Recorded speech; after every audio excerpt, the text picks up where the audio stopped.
Hi, I'm Lasse Rindom, and I appreciate you listening in to this episode of The Only Constant.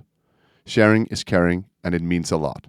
If this episode sparks a thought with you, pass it on.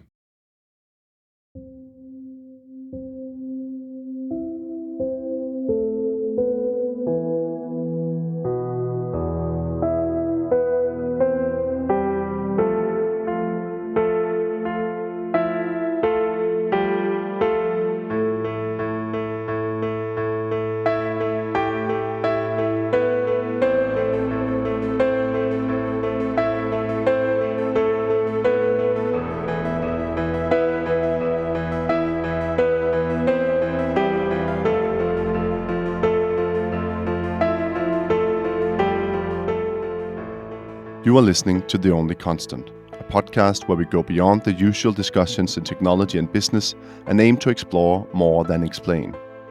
Join me for engaging discussions with a diverse range of global thought leaders as we seek to uncover new perspectives and insights in a free-flowing conversation.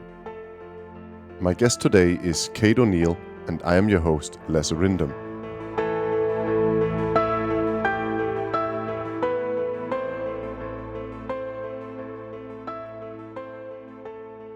Hi and welcome to The Only Constant. Today I have a very special guest for the 50th episode of The Only Constant. What a milestone. I think actually that's something to celebrate as well. And maybe I'll go have a cake and a bottle of champagne after this episode. But anyway, welcome Kate O'Neill, who I'm very, very happy to bid welcome to the podcast today. Thank you. Thank you. And I'm so glad I could be here for your 50th episode. That is a big milestone.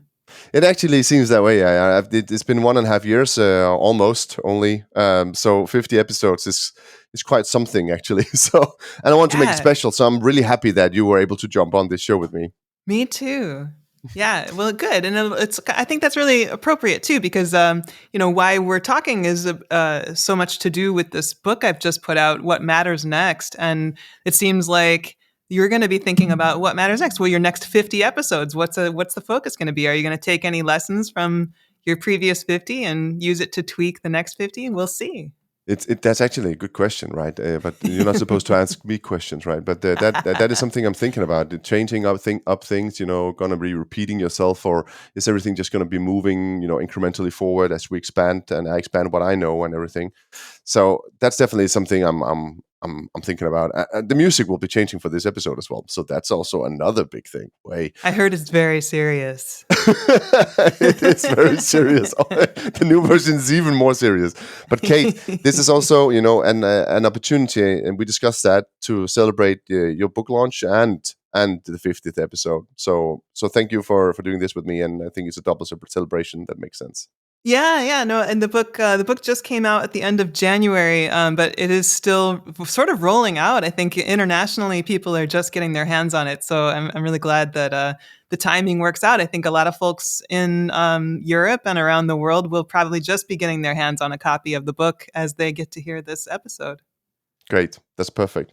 So, Kate, you advise some of the world's biggest companies and organizations on how to approach change with technology, right? So, what are some of the current challenges that are facing all of them? And I know that's a broad question, but you can also be more particular if you want to.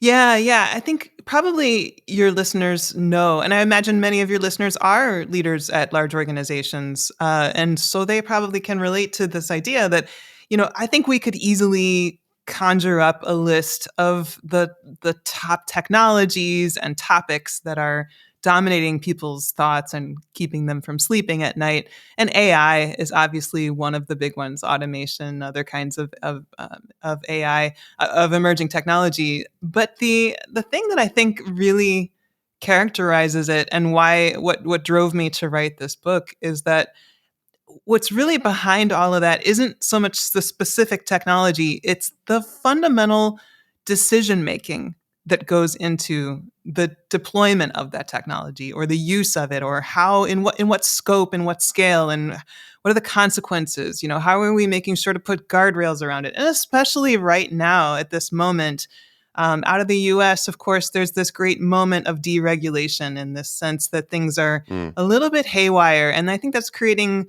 a buzz in the business, community, and this sense that the discourse has moved to oh, it's a Wild West. So we were sort of in a no holds barred kind of environment, and I think that globally that does not feel like that's the appetite, and so there's kind of a tension there, and there's a lot of a sense from people who are in positions that have to make decisions around these technologies that they really don't know which of these to respond to, how to integrate these viewpoints, how to make sense of it all, and how to do the right thing by their organizations and by the people affected by them. Yeah, but it's a funny thing you say. That you said appetite. I think almost that's a euphemism, right? Because there's definitely also a very negative discourse right now, and it's quite interesting actually. I don't necessarily want to go there, but you're Mm. sitting, in New York right now in the US. I'm sitting in Europe, very much in the EU, and I don't think that in my lifetime there's been that much tension between the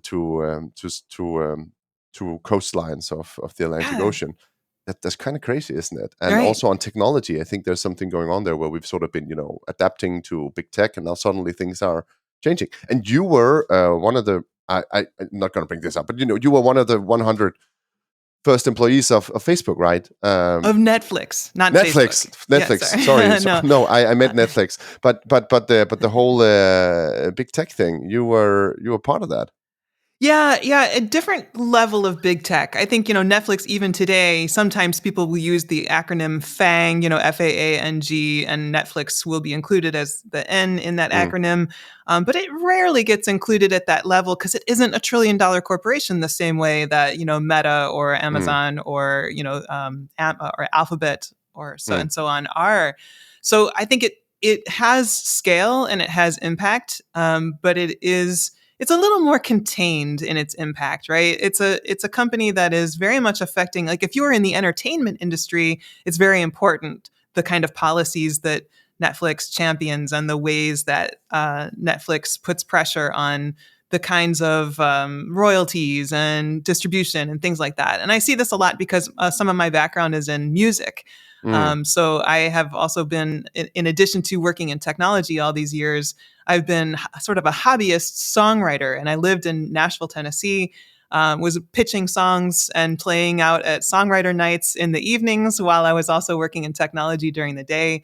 But so I get to witness from my community of songwriter friends and musician friends the same way that they look at, say, Spotify, for example, is the way that I think a lot of folks in Hollywood and other filmmaking communities look at Netflix and that whole cadre of streaming giants that are sort of setting the agenda for entertainment. So those are really important considerations culturally, but I mm. don't think that they have quite the same day-to-day impact on most of our lives the way that a Meta with Facebook and Instagram and WhatsApp and all of its various No, that was a tools, funny or little slip from me saying Meta right, instead of right, Net. So yeah. yeah, yeah, but you're right.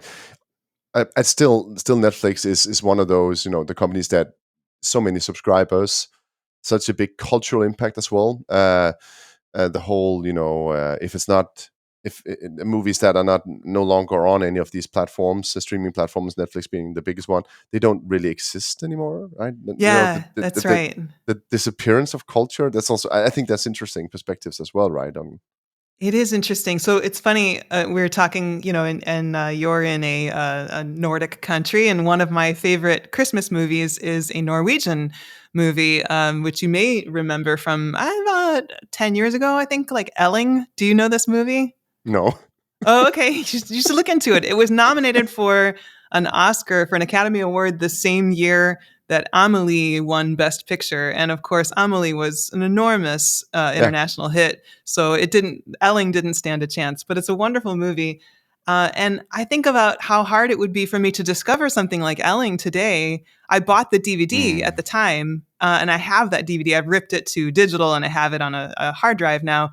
But that's the kind of thing that occurs to me, is there is so much diverse cultural art and some communication that's happened of values and story and legacy in the artifacts of culture that aren't accessible, though we have so much more access to so much more of that culture and breadth of scale than we ever did before. And yet there's a duality in that. And I find this duality to be this theme that kind of recurs through my work and my exploration of tech and its impacts. Is there's so much good and there's so much bad Yeah, the but that whole way also it also across. leads me to some of the things I always discuss with my I often discuss with my guests is that it's not monoculture, but there's some themes in that also for enterprises, right? That we all adopt the same standard, we all adopt the same technology, but every company is different, right? I always actually quote Anna Karenina, the opening phrase being every happy family is the same, every unhappy family is unhappy in its own way, right? and Right. and that's the I same love with that. with companies, right? But now we are all adopting the same technology, we're all adopting the same providers, we're doing standard system implementations. So is the Netflix monoculture also coming to enterprises?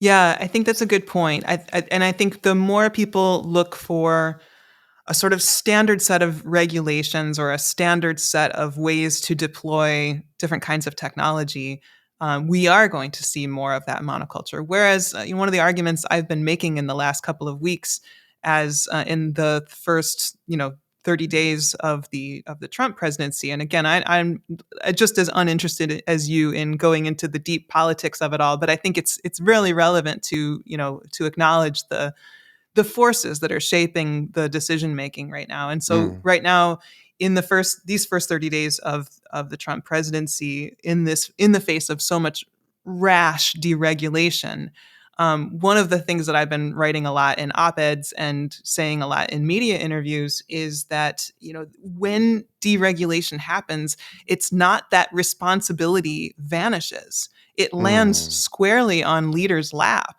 It means that now leaders inside of business need to figure out how they're going to handle the responsibility for making the decisions that was already kind of contained within the guardrails that were official. yeah, The guardrails sort of limited your options. And though people bristle at that limitation, it at least says, the responsibility has been evaluated. Someone other than you has determined that there are reasons why we don't want to go off this way or off that way, stay within this area, right?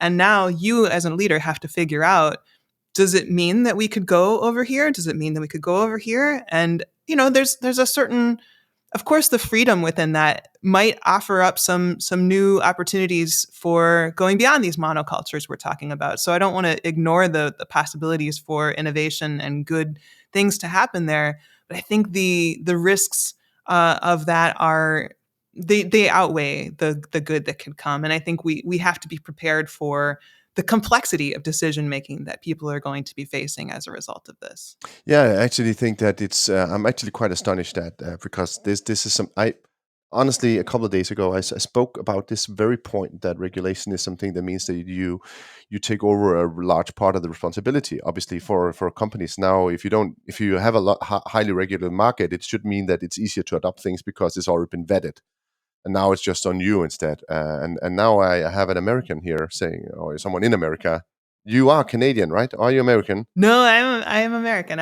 I was born in Chicago and I grew up on the west. Or I grew up in Chicago. I spent a lot of years on the west coast of the U.S. in Silicon Valley, Portland, Oregon, and then back in Chicago, then Nashville, Tennessee, and now I'm in New York. So I've done the full circuitous tour Why of the did I United see somewhere States. that you were in Toronto or something? I don't No, know. I've spent time in Toronto. I have Okay. plenty of work in Canada, and I lived briefly during my college years. I lived briefly in Dusseldorf, Germany. So, I Okay. No, yeah, I but have a little bit of international exposure, and I speak internationally. So I've sounds got a great. lot of So you work at a lot Meta of and you're from exposure. Canada. Great job, Lasse. Well done. Well researched. Yeah. No, my Canadian friends are probably like, "Yeah, sure, we'll take her. Come We'll on up take her. here." Yeah.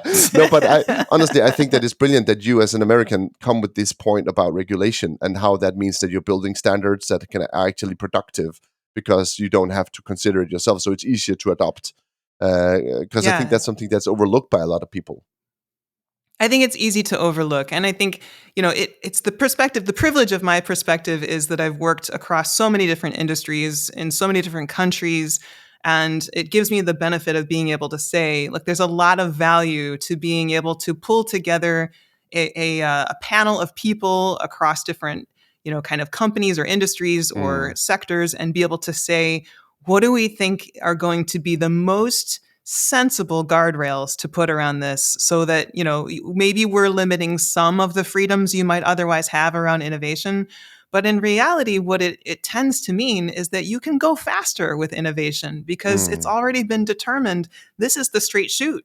You just have to go. You have to go, go, go. And that's what, fundamentally what this book really gets into is about this tension between the feeling that people have that acceleration is upon us, right? Like mm, there's a feeling that comes from Silicon Valley culture that everything is supposed to go faster, faster, faster all the time. And yet, I think sort of existentially as humans, we feel this that when we're in times of uncertainty, our instinct is to slow down, and yeah. we then want to reconcile this tension, like how when we're bringing more and more uncertain factors into our decision making, that makes the complexity exponentially more complicated to deal with. And now you're telling us we have to go faster in order to keep up with the competitive nature of what's coming out of Silicon Valley and beyond, and the Silicon Valley analogs all over the world. That is really, really hard. And I have a lot of compassion for people that are sitting in the leadership seat in companies all around the world trying to figure out how to navigate that tension. It also makes sense, right? To when you don't know what you are stepping on, you shouldn't be running. You should be Yeah. taking each step carefully because you don't know if you're falling off a cliff or what's actually going on in front of me because it's unclear, it's uncertain. So it's a very good natural, human instinct to say, let's just see what are the steps we're taking. Also, because as you just said, the response. I said this in the last episode with Peter Kos and this Peter Kulby, two legal professionals, that there's not just personal data. And then in Europe, it's a lot about GDPR and personal data. Hmm. But we don't just have personal data; we have proprietary data as well. So a lot of developers have been like, so if it's not personal data, it's just fair game. Let's just go crazy, right? But that's not, sometimes data is also proprietary for other reasons than being personal. So we don't just, the responsibility is still there no matter what we do, right? Yeah, and Uh, I think a lot of companies are experiencing that when they think about AI companies, installing an AI platform like a large language model or any kind of generative mm, AI within an enterprise and trying to figure out how does that really work from a protection standpoint? mm, How does their proprietary corporate data, stay bounded within the firewall of that company and isn't being used to train the model so that if it's training on Oracle data and IBM has mm, access to that, that's obviously a problem. So there's a lot of that discussion when it comes to those kinds of guardrails in a sense, but it becomes less clear what we're talking about when we think about what kind of guardrails do we need around the decision making that goes on around health data, and whether people should be approved for different kinds of insurances, or whether people should be approved for a mortgage, or all of these different kinds of ways in which we're increasingly using algorithmic decision making and different kinds of AI implementations to augment the decision making that humans historically have been doing, mm. and not necessarily building the right kinds of human in the loop reviews and audits of that process. So I worry about the force of acceleration when it comes to the pressure to move those kinds of decisions to increasingly algorithmic and AI There's this whole types of so implementation. is that one of the big fault lines that you're seeing between innovation and new technology on one side and adoption change and the whole value generation side of it on the other, or what is it people are talking about? Yeah, I think that human factors are too easy to overlook in those, as you say, the fault lines between those areas. Mm, It's the thing that I see slip through the cracks too often is, the actual human impact. mm, It's let's think about, I speak a lot of times to big companies, but I also speak to associations. So it's representatives from a lot of different companies who make up the body of this association. And so that's oftentimes an even clearer way to see this, because the conversations that might happen if you have, let's say, an insurance executives association and they're meeting for an annual conference. And I'm making that up. I'm not calling out any particular association I've worked with. But you might, if you gather people together who all have one job focus or one scope of focus across different companies, that tends to be a really revelatory way of seeing, where the priorities are and what is slipping through the cracks. And one of the things that you tend to hear a lot about, of course, is growth and efficiency and profit and acceleration and digital transformation, innovation. You don't as often see panels convened to talk about what are the human impacts of our Mm. decisions and how are people suffering as a result of being denied Oh, insurance your employees' coverage. well-being. Yeah, right, right. But that was on one of the. Exactly. There was I had an episode a couple of weeks back on exactly that. Talking about the well-being with AI as well, with someone, Martin and Louise, who developed the the socio-technical AI reflection method about how to actually engage with this whole the well-being of your employees and how to make sure that you got people on board, allowing them to be critical and also to be optimistic and having that discussion with technology Yeah. because adoption is a discussion, isn't it? It's not just technology, right? That's just it. I think the other, to your point about the fault lines between these tensions, one of the things that comes up a lot is the need for better change management approaches, and that comes from internal. That really digital transformation is a very human driven process. Like when Mm, we're doing anything that requires the wholesale modification of workflows and processes, we need to be thinking about who it is that are actually touching those different pieces of workflow and what it means to them that Sam used to approve Harry's, approval forms, and now it's not going to go through Harry or Sam anymore. It's going to go through, right on to, those kinds of things matter to people, mm. and they're going to be either the greatest supporters of the change because you explain to them the context and they understand how their job is going to modify and augment around this new process, or they're going to be the greatest bottleneck in this whole thing. And it would make a lot more sense to just be transparent with people and involve them in the process and invite them to be part of reinventing how the company works and how we're going to achieve greater results in the future.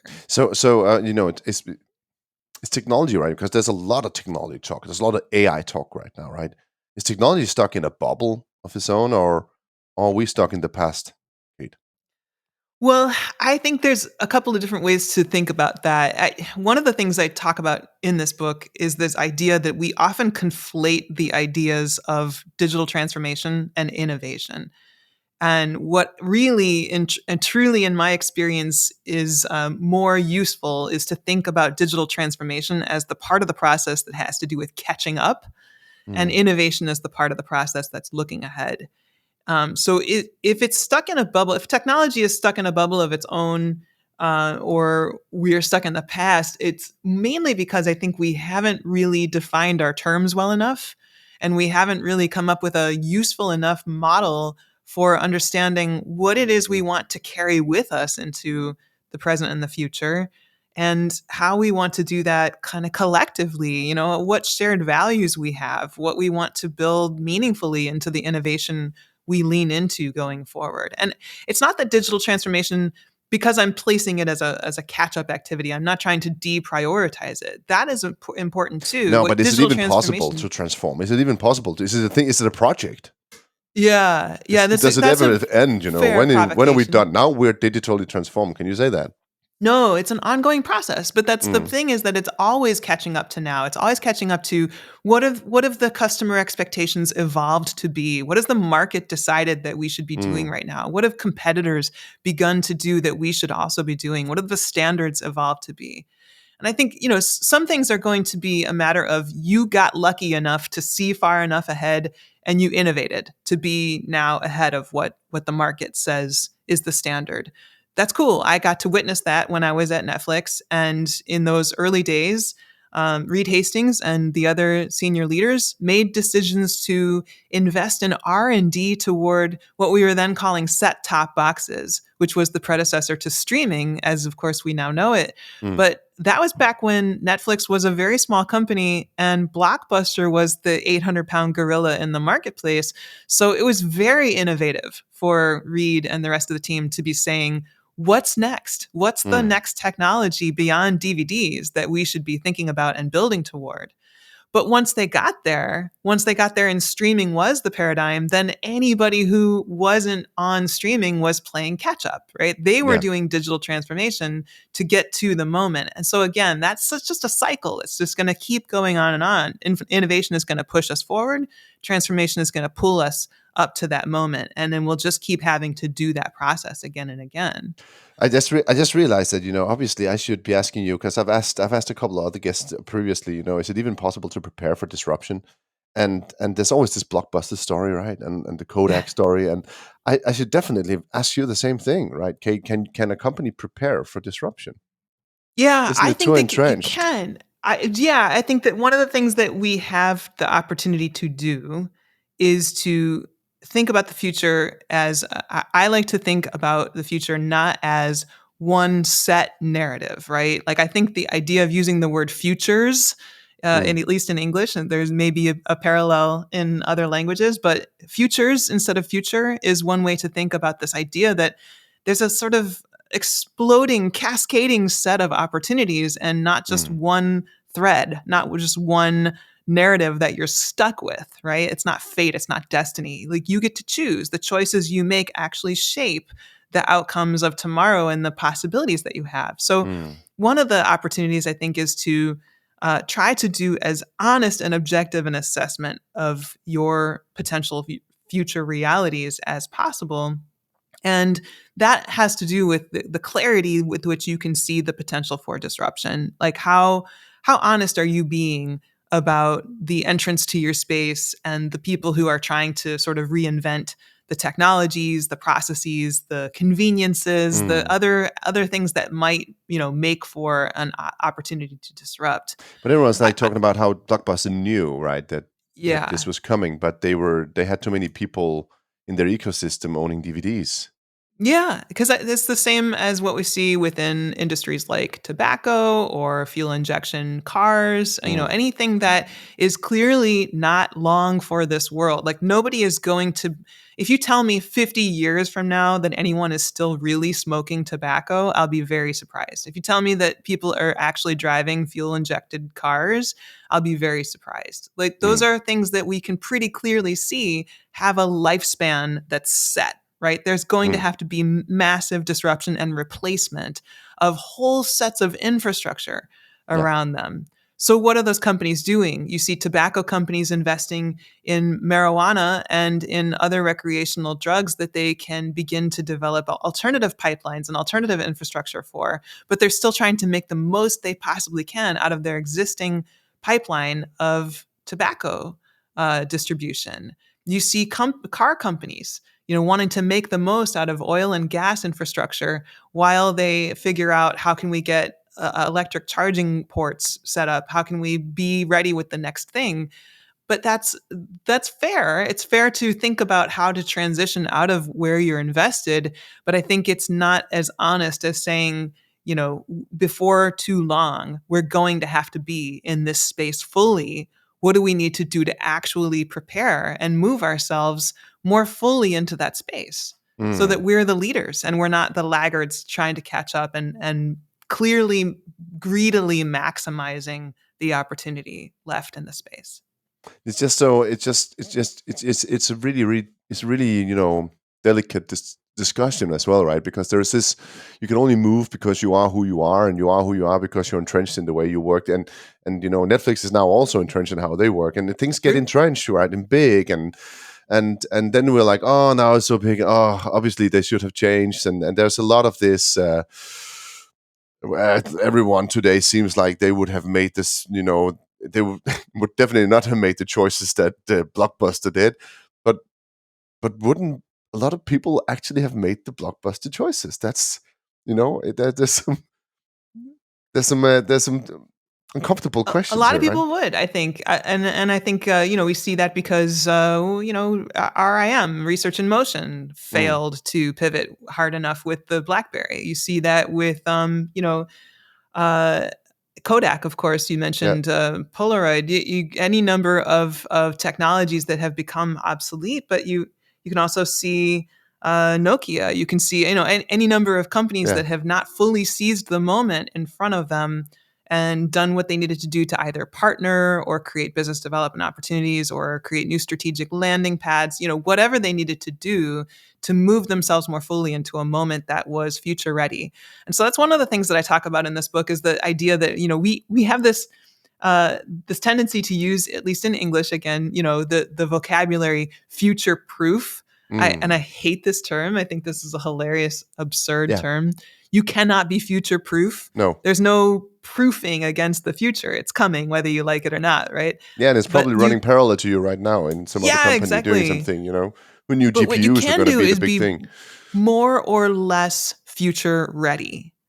And that the readiness is the key. I think the readiness is where you're really doing the soul searching. You're really looking down the road and you're really saying, so I'll give you one of the tools that I use as a consultant that I think is the most valuable. And I think your listeners, I hope, will find it valuable too.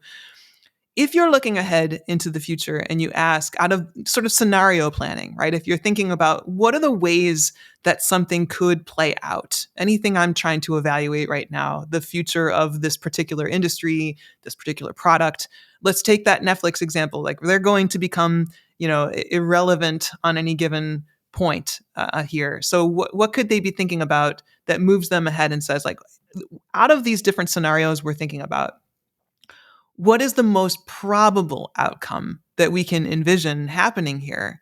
The most probable outcome is, that some major player dominates the space, gains access to all the different, distribution opportunities, can get all the studio partnerships, and then they lock in on some of the most key content, and Netflix no longer has any kind of leverage to play with there.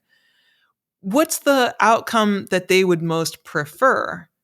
And the outcome they would most prefer is likely to be that they maintain that leverage, that they gain the dominance over the content, or that they develop their own content to such an extent that they are known for that content and people want to access that body of content. So either way, the gap between the preferred outcome and the probable outcome is the action space to evaluate, to say, what are the actions and decisions that I would need to take if I want to close that gap? If I want to make it more likely that the most probable outcome is the same as my most preferred outcome. And that's really all we need to focus on. The actions and decisions that will move us just steps down the road farther toward closing that gap between probable and preferred. Yeah, but there's also a big admission of, the probable outcome involves so many challenges and discussions about, bad infrastructure, tons of challenges you could have in your company that will keep you away from the preferred outcome, right? So it sounds, True. The probable outcome can sound very neat, right? Or it sounds like, someone else will win. But to this equation, it's just so many things, right? I speak a lot about companies needing to be, not necessarily adopt AI tomorrow, but start being AI ready, right? You have a data problem. You didn't become data driven 10 years ago, but you really have a data problem. You really have a process problem as well. You need to be aware of this, because soon you're going to have AIs that will take over, right? How are you going to adopt? Can you adopt it, right? That's a big question. Yeah. And that's about, the probable outcome is that you can't, because you're crap. It's a very good point, and I have a story from my Netflix days that I can share that speaks to your point. When I was there, one of the very first things that I noticed, and I was the first content manager, so my department oversaw the content database, all of the metadata for every movie. And what I noticed was that for each of these movies, there was only one genre in the movie database. And in fact, the database only allowed one genre per movie. And I quickly saw that was going to be a limitation. Like, if you use IMDb or any number of movie databases, there are always multiple genres, subgenres associated. Like, if you take the movie Ocean's 11, right, that's got 11 genres you could probably assign to Yeah, it, what right? is the genre of that movie? Right. It's like a heist, right? An action, adventure, comedy, whatever, buddy movie. But the point there is that I saw that limitation and I said, oh, well, this has got to change. I talked to the database people and they said, well, we're basically going to have to break the entire thing down because we have to remap the entity relationship. So I have to have this conversation with the leaders. I get the permission to do this. It actually involves almost everybody in the company at that point because the product people have to be involved, editorial has to be involved, database, programming, etc. Key metadata This takes the problem. better part of a year to do and then remap the entire movie database. And nobody wants to do this. Everybody understands that it's an ugly, ugly job and doesn't want to touch this thing. But we do and it. This is we from a company that's, fresh. Yeah. Yeah. We already had that much technical debt in, a few years into the company and nobody wanted to touch it. Yet we did it. We undertook it. And then that was, 23 years ago at this point. Now, for the last 20 years, they've been using AI and other kinds of machine learning to run across the full set of content and find all of these nuanced ways in which movies relate to one another. So I sometimes will share this screenshot from my account, and you've probably seen this in your own account, where it'll say things like 20th century Oscar-winning period pieces, right? Like that's a category that's formed out of many, honestly, many, Netflix many has become a nuanced. lot better at this, right? I remember 10 years ago, it was like, because you watched some teddy bear movie, we recommend it. I actually have a screenshot of that. It did that to me. It's like, nah, Netflix, you're doing it wrong. But and Amazon has done anymore. that to me. Yeah, I bought like a $500 blender and Amazon was like, because you bought a $500 blender, here is another $500 blender you might like. I'm like, that's not how this works. That's not how this works. I love that. That's a great but that's obviously got a lot better. I just think that this Netflix story, you're saying 1 year to just change this piece of metadata in your master data setup. Just imagine a global enterprise with entities across, and one of the things I spoken about at AI Agentics with Søren Friis Alexander from Microsoft as well. He said, it's difficult to make it just the AI agent. Which table should it use? Which piece of data? We want the I don't know, some location data, but there's multiple location data for this particular item. Right. So which one should I choose, right? And I don't think people are really ready for that, because today we can say, oh, but I work in this area, I know what to do, but it's not really in the world, right? Is it the same way as we are?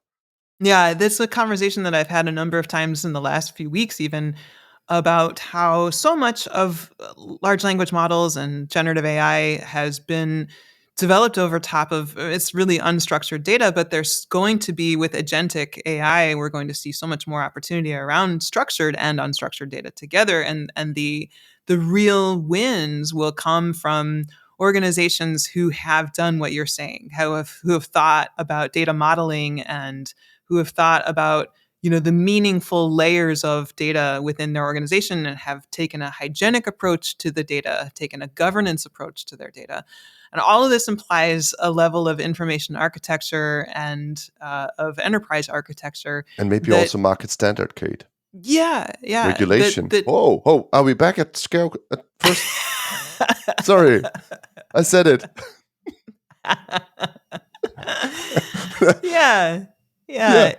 I think it's going to be a really challenging thing for people. But again, I think that genre project is kind of the demonstrative question. Like I ask this a lot of people in audiences. I'll tell that story and then say, like, what's the genre project on your desk, at your company? And everybody sort of looks down, because I know they all know. Yeah, but there's also right? something, there's also a nice thing I always say to people, and that actually it's almost poetic and justice somehow. I don't know if poetic justice is the right word, but it's like I always tell them, if you don't have a master data problem, if you don't have a contract operationalization problem, you're probably dead. Because if you don't have an influx of new data, an influx, new contracts, new clients, new demands, then nothing's happening, and you're dismantling everything, and you're dead, right? So there's this love your crap, right? Right. And I think it's a good point, because I think it makes the point that technical debt is not a sign that you've been sloppy, just as consumer debt isn't a sign that you've been sloppy. Usually you're using debt because you believe that your future is better than your present, and you just have to make sure you can catch up to that you keep it within a reasonable range, that you're cleaning up after yourself. That is so nicely put, Kate. I'm sorry. I just wait. You get debt, of course, technical debt as well, because you believe your future will be better than your present. That's also very poetic. Thank you for that Yeah, one. and you just have to be making sure that you're doing the work of cleaning Mm, up after yourself, right? Like, and making sure that, you are investing in your future by cleaning up your present. mm, That has to happen. And that's the point of the genre story, and all the other things we're talking about here is that if you are doing the necessary work. Okay, so first you're looking ahead. You're looking ahead with objectivity and as much brutal honesty as you possibly can, and saying what's going to matter in the future? What are the things that are most likely to be shaping your space, shaping your business, shaping the consumer experience, and mm. where do you need to be in all that? And then you do the best you can at moving yourself forward to get to the next place to be ready for that. And some of that may be that you have to do, with duct tape and baling wire, as they say, right? Like it's some of it may be kludgy, some of it may be messy code, some of it may be stuff that it's alpha code and you'll come back and clean it up. The only reason why this gets a little tricky in the moment that we're in with AI and with these emerging technologies is because we're so often using libraries and data models that are borrowed from elsewhere or open sourced, and we don't know necessarily the kind of biases we're bringing into the models. We don't necessarily know the legacy of decisions that have gone into these sets of code or data models. So we do have to be a little cautious about that. But still, the opportunity is to just move ourselves down the road, right? And continue to look ahead while pulling our behind up, right? Doing the digital transformation that it takes to move our legacy systems to the present moment and then Yeah, but the continue to funny push thing is, forward. there's the way I also see it a little bit is like I called it a tech deflation, right? That we think that tomorrow's tech will be so much better than today's that we wait. We don't do anything because we think that tomorrow there'll Yes. be some magic bullet that will fix everything, right? And I think to some extent that also because I think the technical debt thing is brilliant because I've recently been thinking that we need to, and it's something I'm very I just did this last couple of days. We need to tell people that you're going to go through a POC cemetery. You're going to with AI. You're not going Right. to just get this magic. You're not going to hit the sweet spot immediately when you're adopting it into your large corporation. You're going to have a ton of POCs that failed. Are you Right. ready for that investment? You know this is coming, right? The most probable outcome is that you'll have AI agentics there, right? You prefer to have absolutely no problem to get there, right? Sure. Yeah. But even in the smallest organization, even in my company, we do a lot on a regular basis that feels like it's the important thing, and then Mm, 6 months, a year later, we're like, oh, we wasted a lot of time on that thing that turned out not to be the most important thing. Large companies do even more of mm, that kind of sort of regrouping and figuring it out, but it's still going to be so much better to have moved and to have sort of begun that process. So what we were talking about earlier with digital transformation being a cultural process, a change management process. That's where I hear a lot from leaders in different companies, different industries.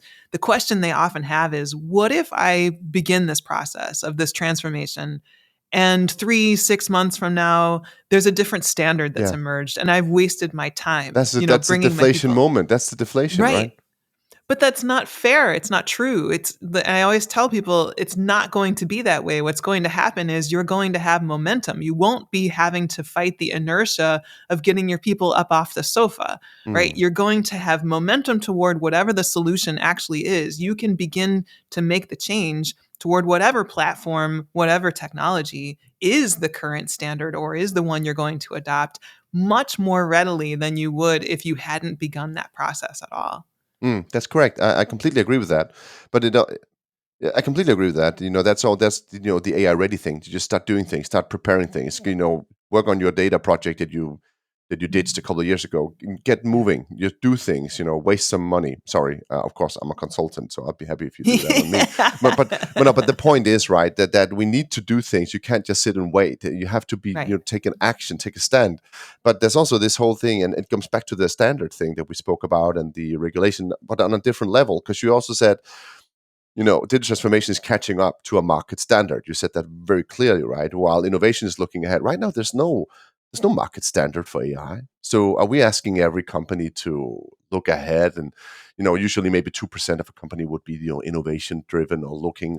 That's just a number I'm putting out there. I don't know if it's true. And now are we now asking everyone, every department, every person, start using your AI, start looking ahead, start seeing the bright future of tomorrow, and get on board this spaceship? What are we actually?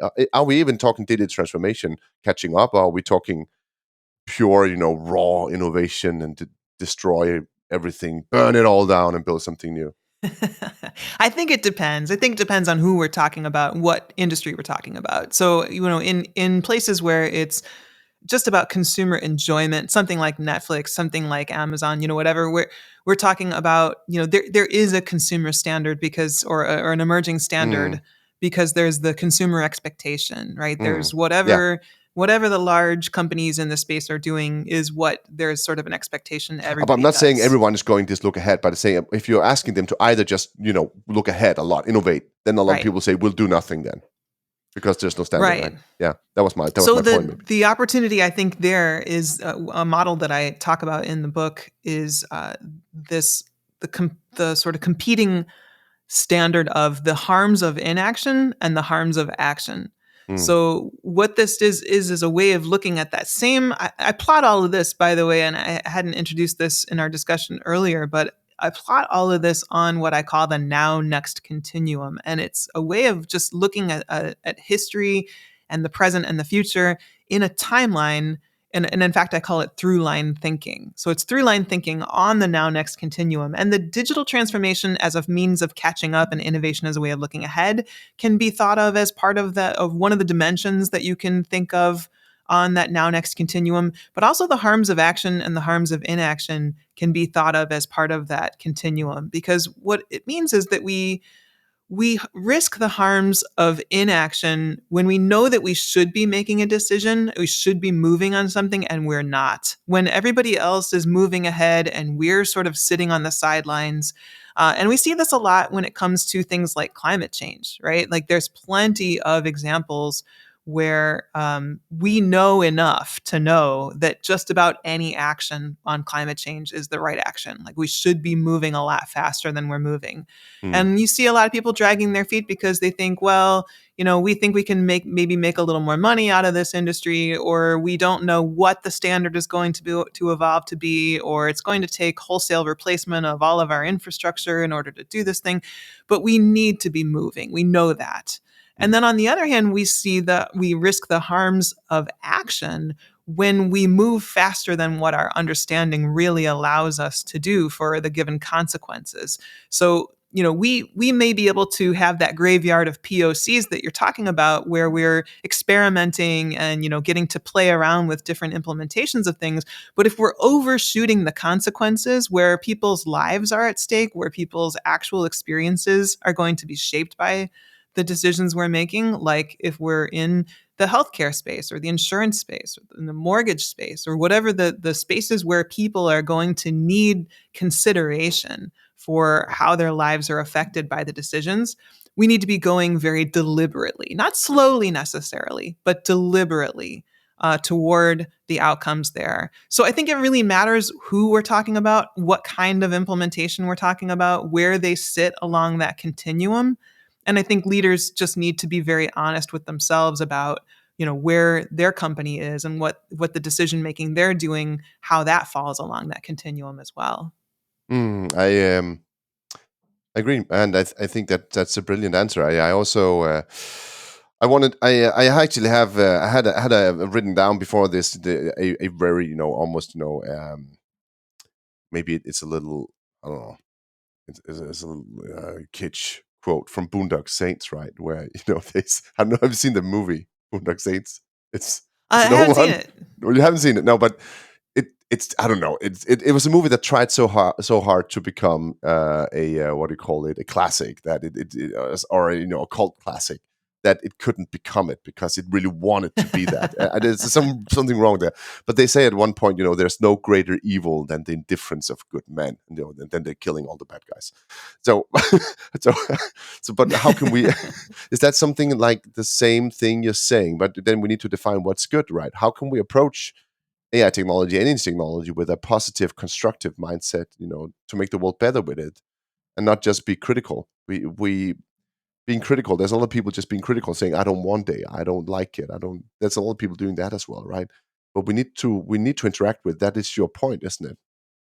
Yeah, I think that what happens with AI is that and this happens with a lot with everything, with technology, with really everything, we can easily abstract to Hmm. the point where we no longer see consequences. It's very easy to soften the focus and blur the picture so that we're like, oh, this is just academic, right? None of this matters. But in reality, I think the way that we get past that and we get past the indifference people may have about it is to really bring it to a litmus test and say, if we're talking about, like, I keep coming back to AI in healthcare. If you think about diagnosis, would you want to be the person who's having an AI system diagnosing your life and issues that affect your life?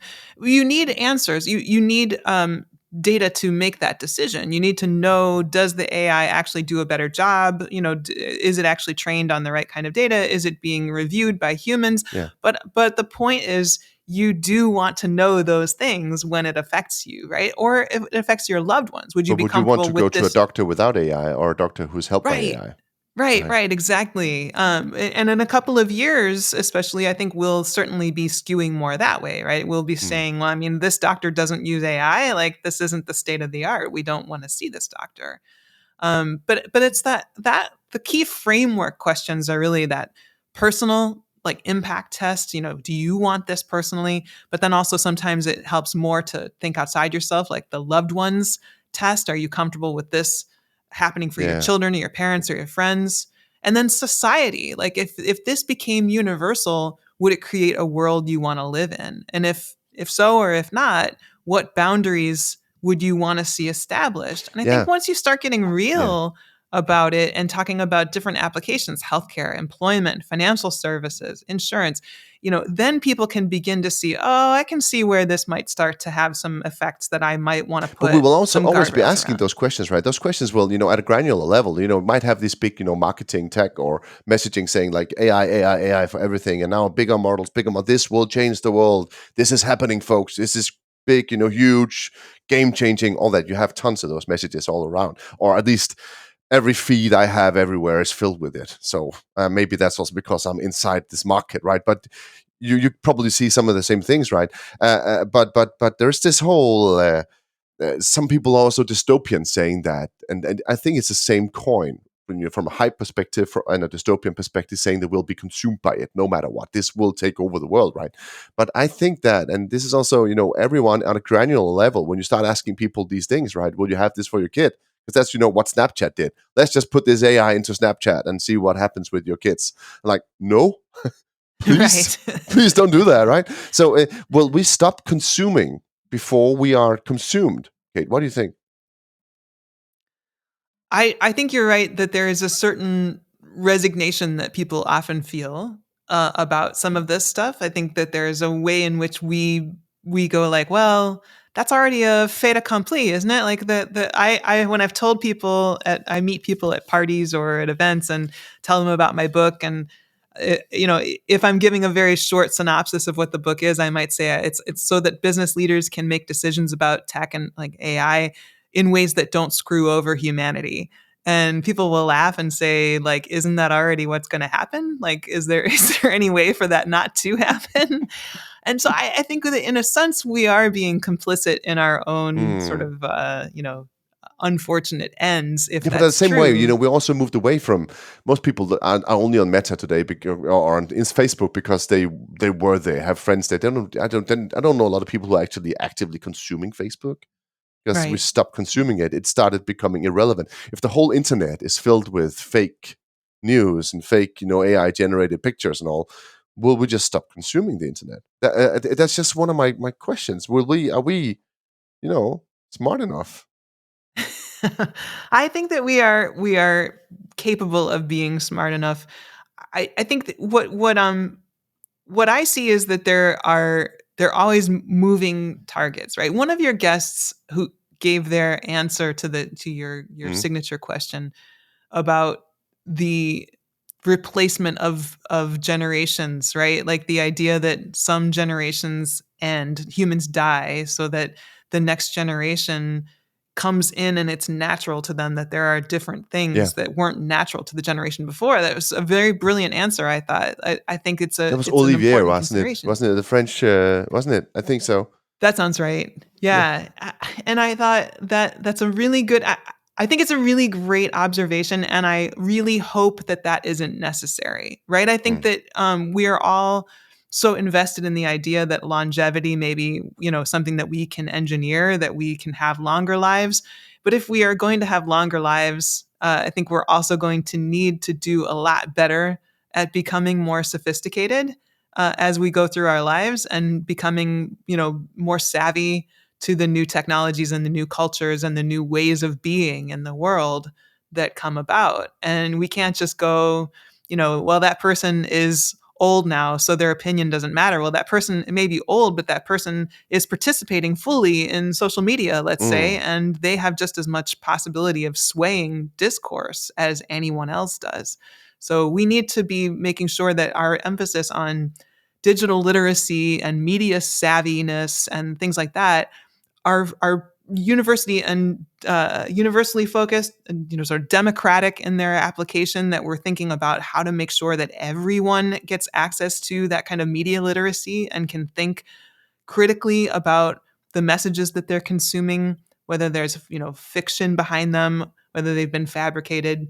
And if we can see that begin to happen, I think we stand a chance of actually becoming savvier and not maybe being complicit in our own demise. And I'm hopeful about it, but I know that it's going to take a lot of work, and it's going to take eyes wide open participation in that process. Yeah, and that's where we are seeing something, but there's always like that, right? Completely novel thing, right? Social media was novel, all that was novel, but you write in your book that language is, after all, the fundamental human technology, and meaning, if you'll pardon the comparison, is its operating system. That's a quote from your book. I've actually said this multiple times already on the podcast, right? That language is what drives it's a civilization's culture. All of our meaning, all everything we do is based in language, right? So, are we hacking civilization, Kate, or what can we even can we actually prepare? How do we how do we teach a generation who grew up even without the computer about this, right? It's such a big question and an important one. So language is really critical to me, as you saw from the book, and as people might see if they look me up and read my biography. I'm a linguist by education. My My wife is too. my My wife is too. So, Yeah, okay. yeah, she has a bachelor's degree in Indo-European linguistics. So I have, Oh, excellent. yeah, yeah, yeah. So I know a little bit. I know not a lot, but I don't know. I can say dissocier and then stop there. But Yeah, I was a German major and a Russian and linguistics double minor with a concentration in international studies, and then my grad work was in linguistics and language development, second language acquisition for adults. And I've she's also done studied. that about that. Okay, I'm not going. I stop talking about my wife, but I see some. I've studied 30 languages. I'm just really fascinated in with language and Mm, in what it means for us, because we are beings in bodies, but our bodies are driven by senses, and the senses are how we make meaning, yet the way we process meaning is linguistically. Like mm. there's a lot of really interesting connections there, right? Like that's a lot of dimensions to process all together. And what I think that really suggests is, what people often wonder about AGI or about AI becoming sentient and what's that going to be like. And I think even if AI becomes sentient, even if we see in our lifetimes the kind of generalized artificial intelligence that has a concept of other intelligences and can interact in a way that has a kind of meaning, the way that it makes meaning is not going to be the way we make meaning, because it won't have been making meaning through its body the way we have. Let It me won't just have ask you been this way, making. because I'm thinking, right, and I'm trying to remember, and maybe this is now we go completely off track here, right? But this is the signifiant and the signifié, right? That's the point, right? Mhm. And the signifier is actually what we're talking about, the essence of the real thing, right? And the Right. signifiant is just the sort of the platonic idea of it. And Right. and Ça, and n'est pas un pipe, yeah, right? yes, exactly. So, Right. I actually spoke to Carl Friston also on how these AI models to some extent are. I take the word. Actually, my wife asked me that about what I felt about providence, and it's like really crazy a question out of nothing. But they're providential, I said to him, and he said he actually thought a lot about that. Also afterwards, he said because we are self-evidencing right now. We're constantly in this. We are in this signifier world of things happening, but they're sort of only in a significant world. They're sort of already pre-trained. They have a pre-vision of things, and they don't have Right. any vision of now. They're always on a pre-vision, right? So is that the problem? Is it actually the problem that they are only your metadata tables? Right. No, Oh, it's Laza, great question. I think that's a really wonderful provocation. It is not the problem, but I think it will be a problem the closer we get to AGI. The more we're using AI to make decisions, the more we're using AI as a stand-in for human intelligence mm, without recognizing what we trade off along the mm, way. Incredible amounts of data processing and the natural language processing that AI can do is truly remarkable, and the direction it's going is truly remarkable. And we need human wisdom in that yeah. mix. If it's going to be creating experiences that humans consume, if it's going to be creating the context and the frameworks of a world that humans exist within and try to interact with each other within, you can see immediately how those dimensions start to trickle out through everything that we create. And it matters. It matters that we are thinking about the meaning that's contained within the experiences that we create. Even if AI is involved in augmenting that or making those faster or more efficient or whatever, we still need the process of human wisdom augmenting that and making sure it sits right within the world we want to inhabit. It's sort of like the opposite of the whole Platonic cave thing, isn't it? That we are instead of sitting, he has to go out to look at the ideas, right? But we have the Right. ideas in a model now, and they're making the shadows, and we're just sitting.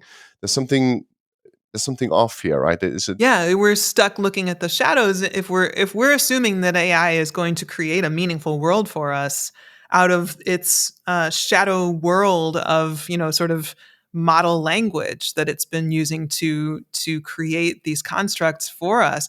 It is so removed from anything real, anything sense making, and any sense But this making that is we just can so really you're do. saying constructed, right? It is such an attack on the whole social construct thing, right? That ties together hundreds, thousands of people, language, right, and meaning in language, and that's why we tie it up, right? And that's what sometimes if I have a dystopian thought, I don't have that typically. I'm a historian, so I think every generation had their eschatological dystopian fantasy, and I don't buy into them because sort of the world hasn't gone under yet, right? So there's this whole this, but it's an easy way to put it to be, but if there anything, that is what could keep me up at night. The whole social construct hacking of language, because we construct social entities with language, right? There's just this whole, I don't know, and you're right that Yeah. right, as a meaning is always has been and always be what we make it. But now machines are machines with an opinion. They have a meaning. They take a position as well, right now, right? Well, they take an implied position, and I think that the work of meaning making is still so far uniquely human. It Mm. is possible to simulate something that appears to us to be meaningful, but we are the arbiters of that. We are Yeah. the ones deciding if it's meaningful or not. And so we can project a sense of meaning. This is one of the things I loved this article I once wrote. I have this tendency to read a lot of books at once and then sort of jump back and forth between them. And one of the really fun things about that is you get juxtapositions of different ideas. So I was reading a book about cats and That's a humans. crazy way of reading books, Kate. I read on my Kindle almost exclusively, so it works out great. But I was reading this book about cats and the human history with cats. It was a really interesting book. And it was talking about how, cats don't have the musculature in their faces to actually make facial expressions like we do, but that doesn't stop us from thinking that we see facial expressions in cats. Like they may make a perfectly neutral expression, but we project onto them that they're happy or sad or fearful or happy or giggly or whatever whatever that they may be. And there was a study that was cited about that, right? At the same time, I was reading a book about modern art and architecture, and it was talking about how one of the great sort of affordances of modern art is this ability to create this neutral space. Like if you think about a Rothko, that it sort of has this vague suggestion of a field in bloom, but without any structure to the image, so that we project entirely what we see over top of this neutral space. And it was interesting to see those two things side by side. It was just a really great reminder that we're constantly projecting, and we don't think we're projecting. We think that it was there for us all along. But we think that the funny cat thing was is that making the expression. Yaravan says, Yaravan on the podcast said that he's into AI art, right? And one of the things he's seen, or was it Borhan who talked about it? Someone talked, I think that's maybe it's Borhan, but he said that there's this art where it's just noise picture, and then you tell the AI that they remove all the obscenities from this picture, and then it starts dreaming up, obscenities in it, and say what to block. So it does the same in another way.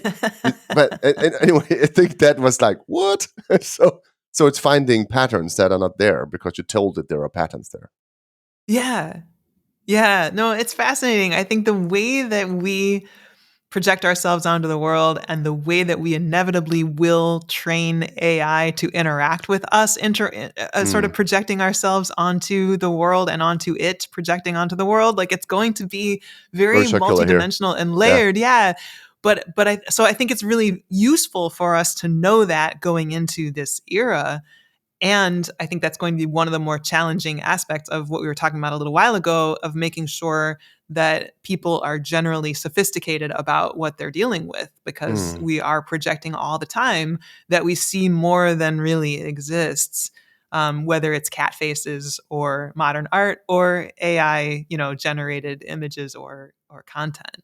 Yeah. I always say that with meaning, it has to be our meaning, because we, like I always use the biblical thing that God created everything, and then He told Adam to give name to it, because that's just our job. God created everything. You have to give it a name, because I don't know what you're going to use this for. I created. You please give it meaning, Adam, and place in the world, right? And that's just. I sometimes think when we have this AGI discussion that people assume that will somehow be something we can give up.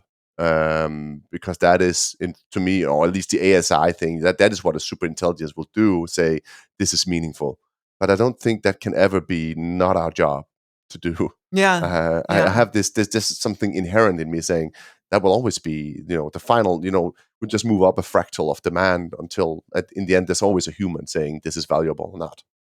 I would like to believe that that's true. And I think that's, part of my position as a tech humanist. I coined this phrase tech humanist years and years ago, wrote a book called it. I've used this in my work for a long, long time. And at its core, I think that is really one of my deeply held beliefs, that we have the opportunity to do that, to approach it that way, and that really it is our ethical obligation to do that, to create technologies and to create technology augmented experiences that in the end contribute to human flourishing, that really are about what human potential looks like at scale, instead of it being about what a business looks like at scale, or what, a profit opportunity looks like at scale. Those things are fine. And I very much enjoy working in the business space and in profit optimizing space.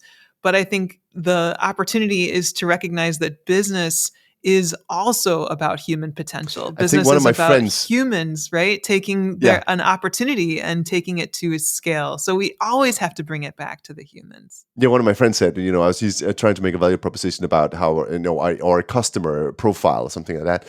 And then I spoke to a friend, and he said, most people are occupied with two things. How can I keep a hold of my job if I want to keep hold of it, not lose it? And how can I get my next job?